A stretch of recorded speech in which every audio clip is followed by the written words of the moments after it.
Murdoch. I'm coming to get you.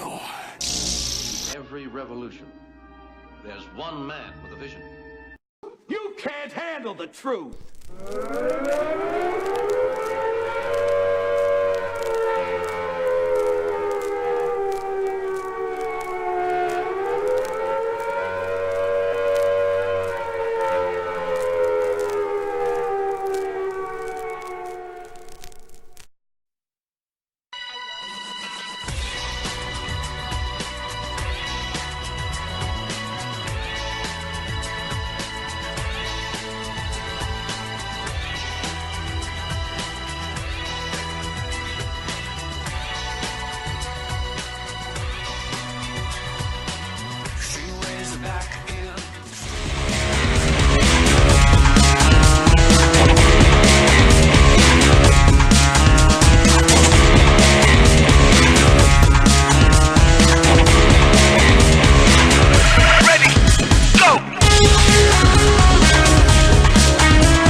Well, first of all, to understand anything pertaining to ISIS, we have to look at its origination, its beginning, its growth like a cancer, its metastasization to different countries, different tribes, different peoples, different cultures, and ultimately how it is withering and what its ultimate fate and destiny will be.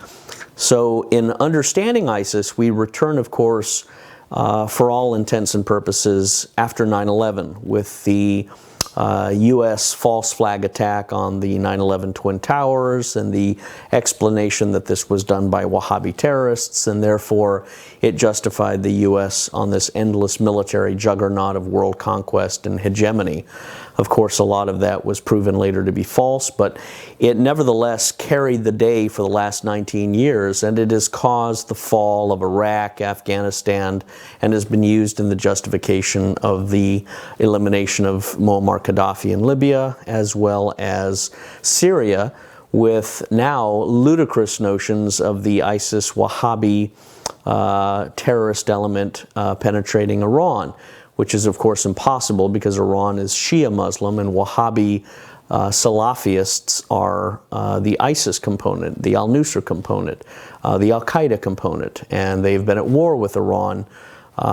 So the notion that is put forth by many of the American neocons, such as John Bolton and Mike Pompeo and others, is completely ridiculous. But that being said, ISIS was a product of the American disintegration of Iraq, where the Sunni Muslims were the predominant powers under Saddam Hussein, and their elimination under Ambassador Paul Bremer in the dissolution of the Iraqi army caused a large contingency of Iraqi Sunni Muslims and the officer corps and enlisted to splinter and separate to the western portion of Iraq, closer to Syria, closer to Jordan, closer to Israel, and it created an ethnic conflict, a interreligious conflict between the Sunni Wahhabi Salafists and the Shia component, which was more aligned with Iran, and Muqtada al-Sadr, who was more aligned with Iran.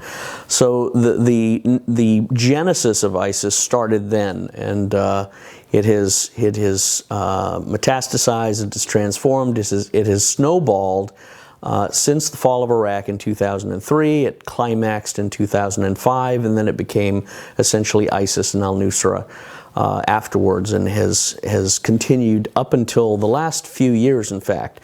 So ISIS was created as a result of the U.S. disintegration of Iraq, but then it became a different sort of malignant military mercenary entity that was quickly adopted and financed and encouraged and ideologically energized by countries like Saudi Arabia and Qatar, as well as the United Arab Emirates.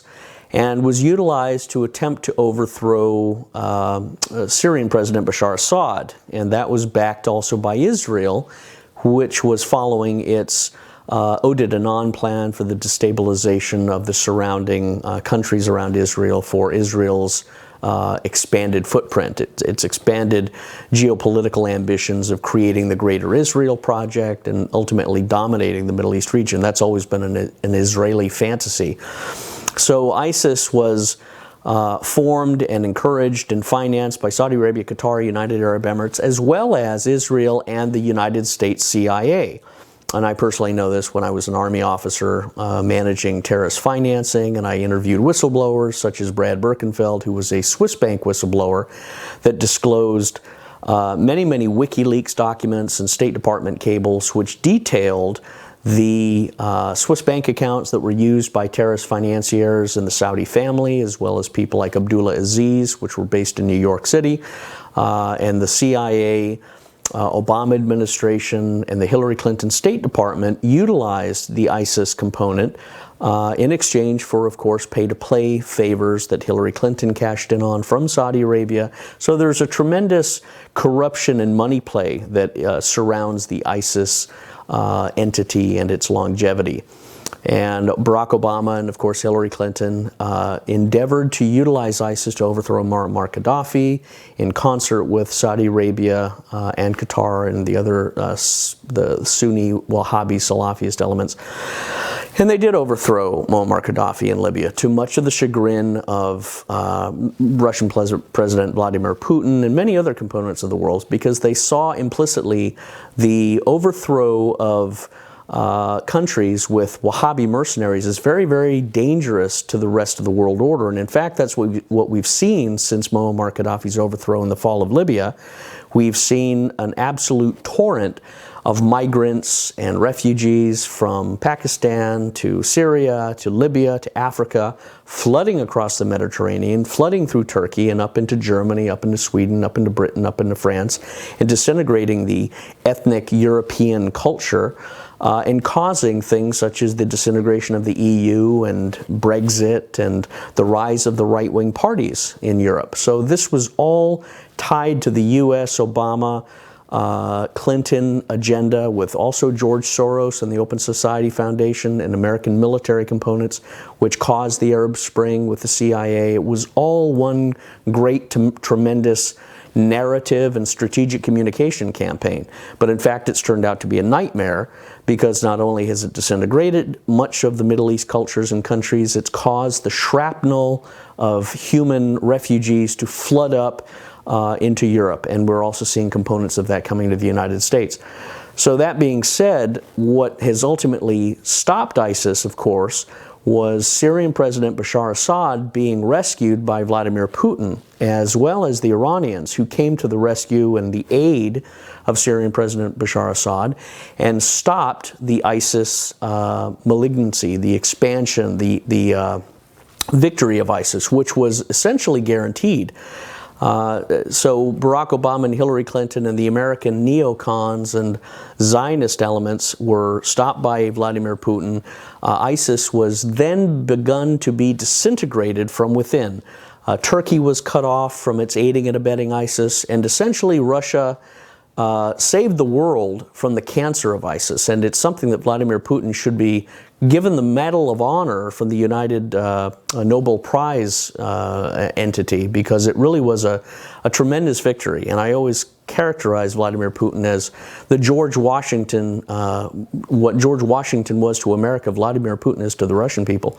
So the Russians, under the leadership of Vladimir Putin, as well as the Iranians aiding, entered into the Syrian conflict and destroyed ISIS and eliminated the Israeli aid and comfort and finance and hospitalization that was being given. That being said, Donald Trump also, when he was elected president, came in and claimed that the United States was going to be pulling out of Syria and the United States was going to cease funding and financing and aiding and abetting ISIS, as had been found out in WikiLeaks cables and other documentation. Sadly, the military-industrial complex in the United States has thwarted much of President Trump's ambition and limited his ability to remove himself from the Middle East. And ultimately, this is going to determine whether he's the president in 2020 or not, if he honors that original promise to the American people.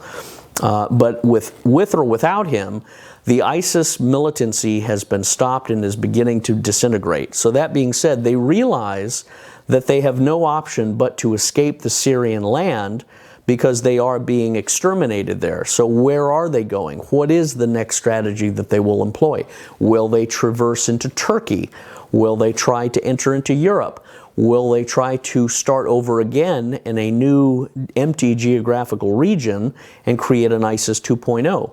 The recent claim of ISIS entering into India and entering and starting a new base there, I think is not going to be a reality, because one of the elements that contributed to ISIS's longevity was the exodus of European sympathizers that entered into the battlefield of Syria and pursued this apocalyptic vision of creating a caliphate with some of the most perverse distortions of Islam ever to enter the imagination. However, those miscreants for Europe were used to air conditioning, canned food, clean water, and most of that was given in Syria. It is much different when they traverse into more desert, rocky, and uninhabitable regions. So much of the ISIS fighting component, the human element, will not be traversing into other lands because they do not have the stomach for the rustic existence which will be required there. So you will have a battle-hardened component, which are not necessarily sophisticated or not looking for elevated living standards, but are more looking for a Neanderthal existence clothed in an Islamic garb. And that may be areas of Pakistan, that may be areas of the Kashmir region. But also with the elimination of ISIS in Syria, the Russian, Iranian, Syrian, and other countries that are seeking the extermination of ISIS are not going to simply let them start up shop in a fresh country. They will be doggedly pursued, they will be encircled, they will be limited in all of their existence, and they will be killed and crushed and exterminated wherever they're found because of the harm that they've caused to Syria, to Iran, to Russia, and to other European countries. So I think we may not witness the resurrection of ISIS, but I think we may witness the actual extermination in the next decade, which ironically the United States couldn't do in 20 years. Russia seems to have been able to do in 5. So I think we'll witness a doubling down and a more intense, coordinated effort between the Chinese, the Iranians, and the Russians to finally exterminate the mercenary pawns that the U.S., Israel, and Saudi Arabia were using for their grand neocon plan, which thankfully has failed.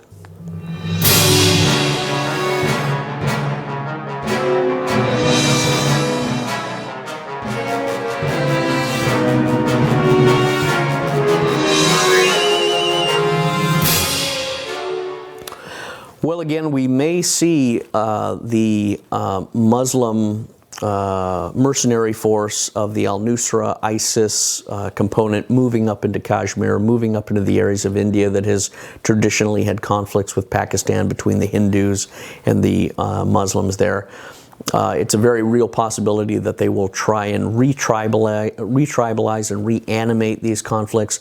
But in one respect, the alphabet, the language, the culture of ISIS is quite different than certain elements of the Kashmir, Pakistan, Indian, and Afghan conflicts and prejudices and intertribal discrimination issues, which has existed. So in one respect, they may be trying to come up and hijack the conflict in Kashmir to make it their own, but I think they will be perceived as disingenuous. They're not ethnically or tribally connected with the people there, and of course the Kashmir disagreements and conflict and tensions has always been ethnically and tribally based. So they really won't have any ability to enter into that conflict with any ideological gravity, but they will simply be able to come in and provide, as perhaps Hamas and Hezbollah have been noted as doing. They could possibly come up and provide Saudi funding to alleviate some of the perceived human suffering,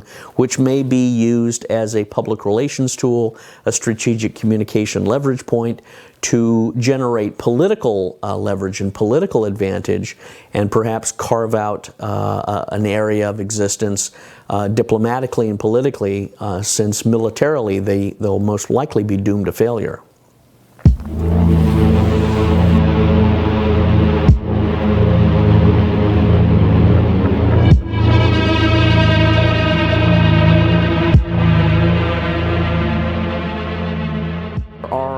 A lot of evidences of wide ISIS support, both in Azad Kashmir and in Jammu and Kashmir. Videos of funeral terrorist local leaders such as Zakir Musa became viral.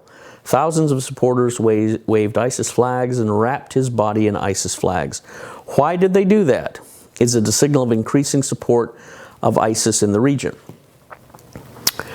Well, one of the most important elements in warfare and winning the hearts and minds of a local population is propaganda, psychological warfare. And one of the great things that ISIS and the Israelis and Mossad and the Saudi Arabians have been notoriously good at is putting on pageantry and pomp and circumstance and utilizing camera work and the pretended videos of beheading of men on beaches and much of the theater that the CIA has been aiding and abetting in these false propaganda videos. They are now going to be doing increasingly in areas where ISIS and the ISIS mercenaries may be trying to relocate to. So they will, of course, launch false flag attacks. They will claim that children have been chemically poisoned, like the White Helmets have been doing in concert with the MI6 British intelligence against Bashar Assad, which has been proven to be completely false. The British, of course, are masters at this because they've been replicating false chemical attacks against the Russians, claiming that the Skripals were poisoned, and that's been proven to be a hoax.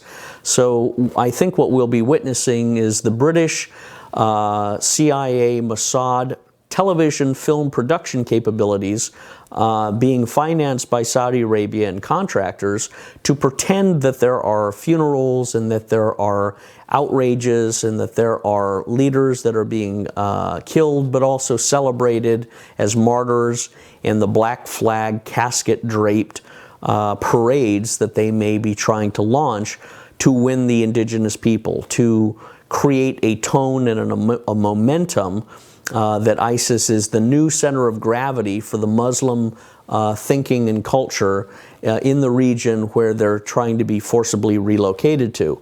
However, in today's day and age and society, that strategic communication, that information, those parades, those sort of visuals can very easily be hacked and stopped by appropriate cyber operations.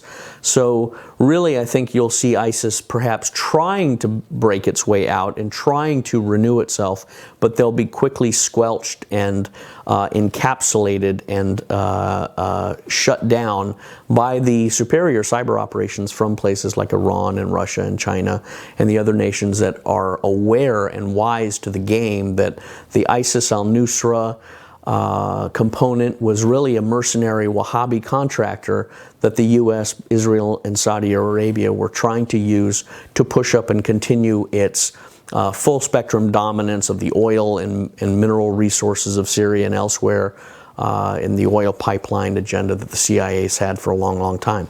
But I think they will ultimately be contained, and you will not see much success out of ISIS in the next 5 years.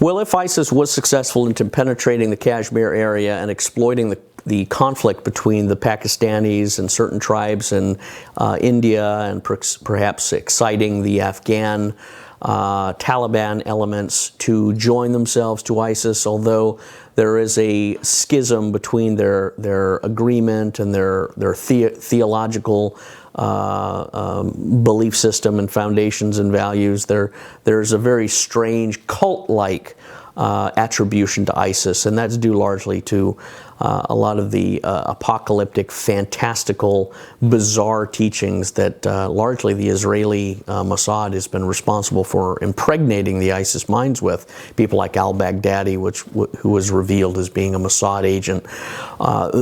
They are not going to be able to penetrate Kashmir and dominate and claim tribal ethnicity or claim to be the center of gravity of Kashmir. So they really will be perceived as outsiders trying to penetrate in. But if they are able to set up a beachhead or some sort of an operation in Kashmir, what you will probably see is Saudi Arabia, the United Arab Emirates, financing ISIS in Pakistan to utilize them to be worked against Iran as a component of the MEK, the Mujahideen al-Khaliq, which is the, again, Saudi Arabian Wahhabi element, which has been trying to destabilize Iran from inside. The MEK, ironically, has been the organization that coined the phrase "death to America" in the 70s and 80s.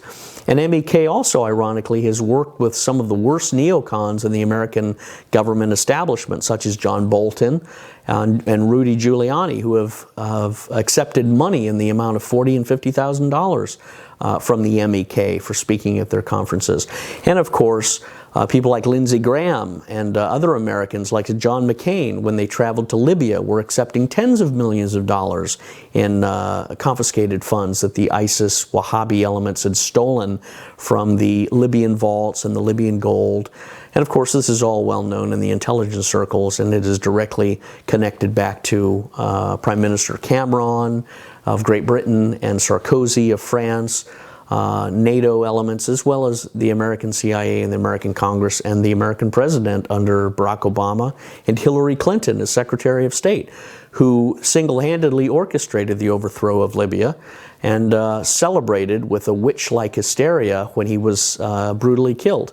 So we're seeing the same bloody paw prints on the ISIS pawn, trying to redirect them towards Iran, and that means geographically they may be attempted to be positioned in Kashmir so that they can utilize the Pakistani sympathies, the Afghan sympathies to destabilize Iran. However, they will not be successful because you also have the Chinese counter-Uyghur impulses and the Russian impulses, which will come alongside Iran because they realize that if Iran falls, it's only a matter of time before China and Russia would fall, and they won't allow that.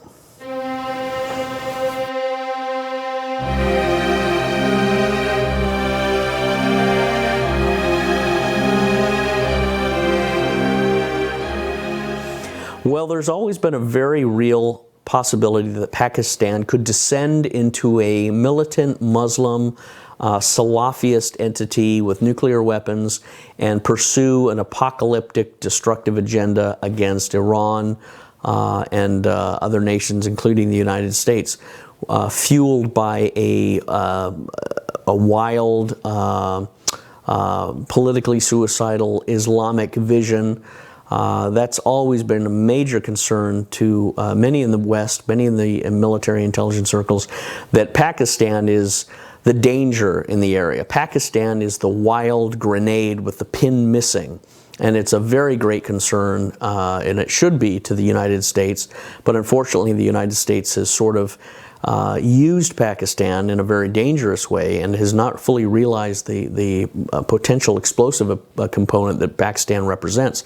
So there is a very real possibility, if there is a political overthrow of Pakistan, if there is a Muslim, Saudi Arabian-inspired ISIS takeover of the country, you very easily could see a country with a very strong military component and nuclear weapons being used to threaten and attempt to dominate against India. And most likely that would be where the next flashpoint of a World War III could be unleashed, is between Pakistan, India, which would then draw in China and Russia and Iran, and of course Israel and the United States and Saudi Arabia.